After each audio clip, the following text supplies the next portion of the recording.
Life is very simple. It is us human beings that complicate it. We worry, we concentrate more on other people. We concentrate more on other people's achievements and their misery instead of looking at our own lives.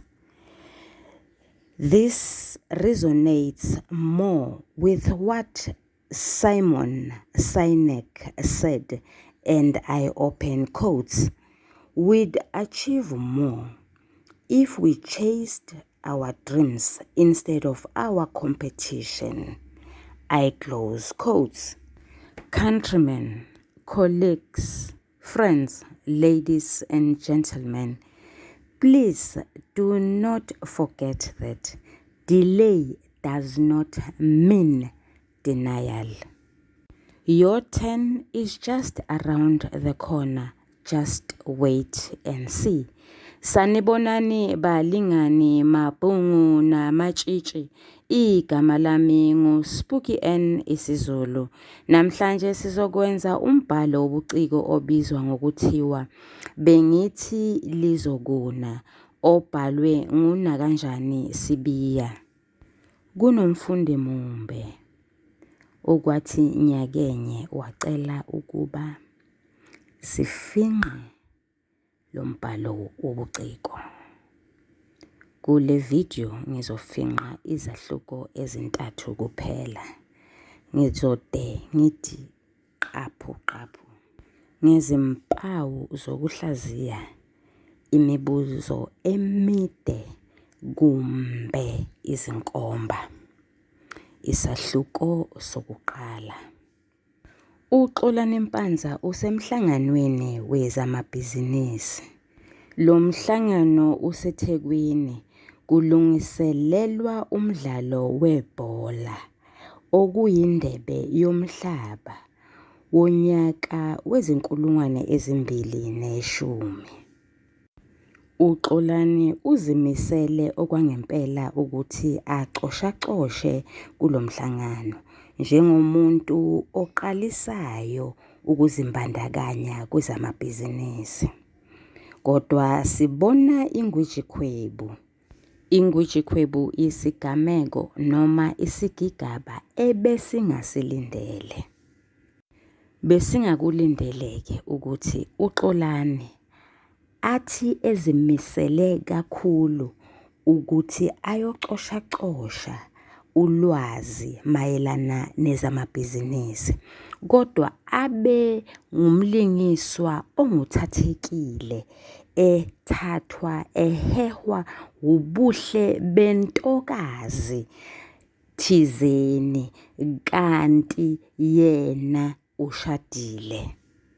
Kulo mhlangano kwakunezikhulumi ezisina zidedelana, zinikeza ulwazi olunzulu. NanguXolani amehlo akhe ayantanta njengoba sesishilo ekuqaleni, ukhangwa ile ntombi elokhu ixoshela konke okukhulunywayo, iphinde ibhale phansi, iphinde ilalelisise. Sekuthi ngenkathi kuyodliwa, uXolani athole ithuba lokuxoxisana nayo le ntokazi. Bashintshane ngamakhadi, uXolani ayigqolozele ngqo emehlweni ize igcine isinamahlonyana. Uphuma umhlangano, uXolani aphuthuma emsebenzini. Ufika khona uyandwaza nje, ukhohlwa nawukuvala ihhovisi. Ukhipha ikhadi, ushayela uMahlengi ucingo ukuba babonane. Usekhohlwe nangumcimbi okufanele baye kuwo nowakwakhe ulungile. Akasayanga nakulo mcimbi lowo obuhleliwe phambilini. Uyazisola ngokusheshe aganwe. Nangu esebuya ekhaya enuka amakha eRed Door. Nkosi yami nomkakhe abone ukuthi namhlanje kunamuhla, okusho ukuthi la kunuka santungwana, engathi lo muntu lo usephezu kwamacebo thizeni. Balingani bam nani bafundi, kuyacaca la ukuthi umlingiswa osemqoka ovelele omkhulu nguMahlengi Mhlengi.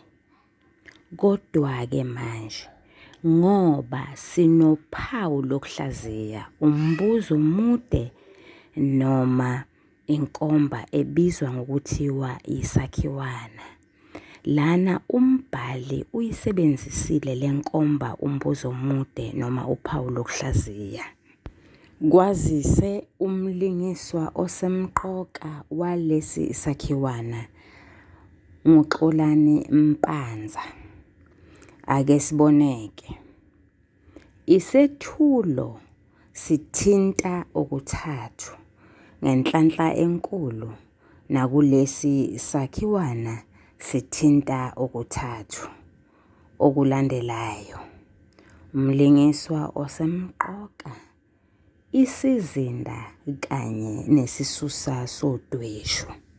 Njengoba besishilo ekuqaleni, uXolani Mpanza ungumlingiswa osemqoka walesi sakhiwana. Ubhekene nenkinga yokuthi usekhangwa yintombi engazelele emhlanganweni obanjelwe indebe yomhlaba yonyaka wezi-2010. Ake sixoxe ngesizinda. Isizinda siveza okuthathu: indawo iseThekwini emhlanganweni, isikhathi esamanje, kunemihlangano, kunosomabhizinisi, kunemidlalo yebhola lezinyawo, kuyaphekwa emihlanganweni, kuphinde kube namakhadi anemininingwane yabantu. Isimo senhlalo sihle. uXolani uzimisele kakhulu ukuthi athole ulwazi acotshelelwe zikhulumi ezengamele lo mhlangano. Isisusa sodweshu, ubuphithiphithi engqondweni kaXolani, ukundwaza kwemizwa kaXolani, ukuthatheka kwamehlo akhe ethathwa yintombi obizo layo linguMahlengi.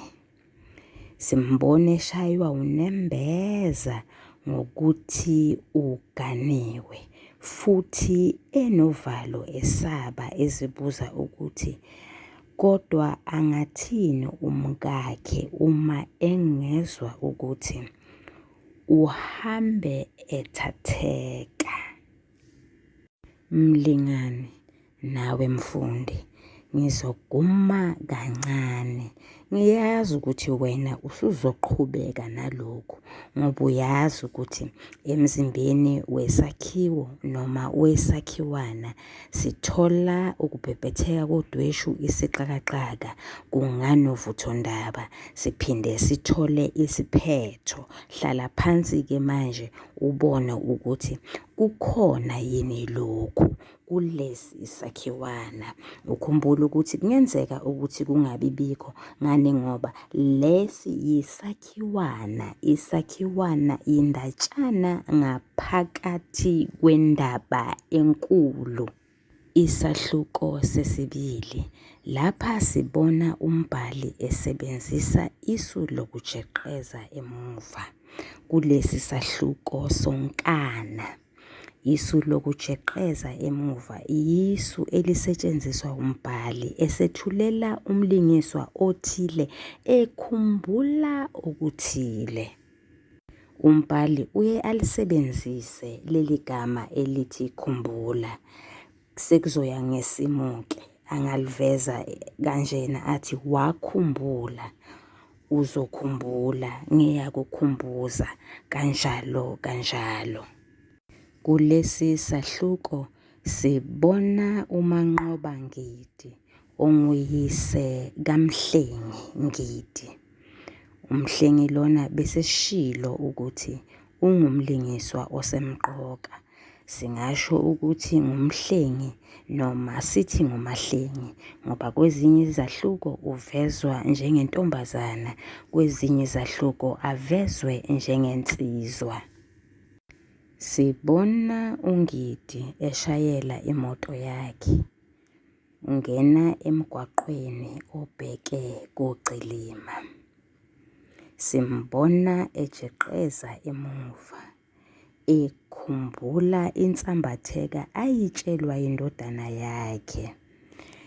UMhlengi wafika watshela uyise ukuthi yena uthanda ukwehluka kancane kunabanye abafana ngoba yena unemizwa yabantu abanobulili obufana nobakhe.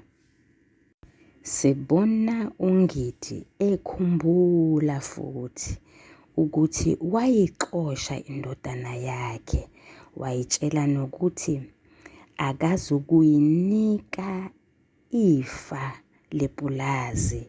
Simbona ekhumbula futhi ukuthi ngalelo langa lelo akalalanga, wathi evuka ekuseni waqonda ethuneni lomkakhe ekhala izinyembezi, ekhala isililo sikaNandi. Siphinde sibone noNkululeko owayethandana noNontobeko, uNontobeko owayeyintombi kaMhlengi. Sibona umbhali ethi washaywa uvalo ngenkathi ecabanga. Lokho kuveza ukuthi ubejeqeza emuva, nanoma umbhali engalisebenzisanga igama elithi wakhumbula, kodwa umbhali uthi ngenkathi ecabanga indlela ahlangana nayo noNontobeko. Mfundi nawe thisha, umbhali uphinde asivezele ezinye izigameko ezingahlangene nesu lokujeqeza emuva. Usivezele isigameko lapho uNontobeko eshayela uNkululeko ucingo ecela ukuba bahlangane, nangempela kwabanjalo. uNkululeko ujabule phela kanti akazi ukuthi le ntokazi imfihlele induku emqubeni, namhlanje izomala, izomtshela ukuthi inhliziyo yayo isanamathele kuMhlengi. Isahluko sesithathu. Sethula uXolani Mpanza elele egunjini lokulala unonkosikazi wakhe. uXolani uqwashile, uyaphenduphenduka nje ngoba ekhumbule uMahlengi. Lokho kuphazamisa ubuthongo nakunkosikazi wakhe. Useda uyabuza ukuthi okwangempela ingabe umsebenzi nje lo owodwa qwaba oqwashise uXolani. Makhathaleni buyafika ubuthongo, nangu esephupha uMahlengi. Uphupha nje usede uphimisela negama lakhe. Lokho kuyamethusa futhi kuyamkhathaza uLungile ongunkosikazi kaXolani ukuthi uXolani angaqonywa kanjani. Cha phela siyazi ngesiNgisi kuthiwa birds of a same feather flock together. Nangale-ke uMahlengi naye uphithene, ucabanga uXolani. Awu phela uyazi naye ukuthi lokhu akwenzayo akukona ngoba unesoka ogama lalo linguNdumiso.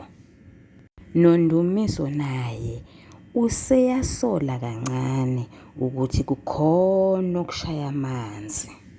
Ake siboneke, mlingani nawe mfundi, lokhu kuyisakhiwana sesibili. Uyazi-ke nawe ukuthi uma ngabe sihlangana nale nkomba noma uphawu lokuhlaziya siye senze njani? Hlala phansi-ke ubhale isethulo uveze okuthathu, ubhale umzimba uveze okuthathu bese uphetha. Siyabonga. Uyathandwa, ungakhohlwa ukusubscribe. Kunamashaneli amathathu. Eyokuqala ilena ethi isiZulu Grade 12 Intervention. Eyesibili ithi isiZulu The Curriculum Breakdown. Eyesithathu ithi isiZulu Fal The Chat Room.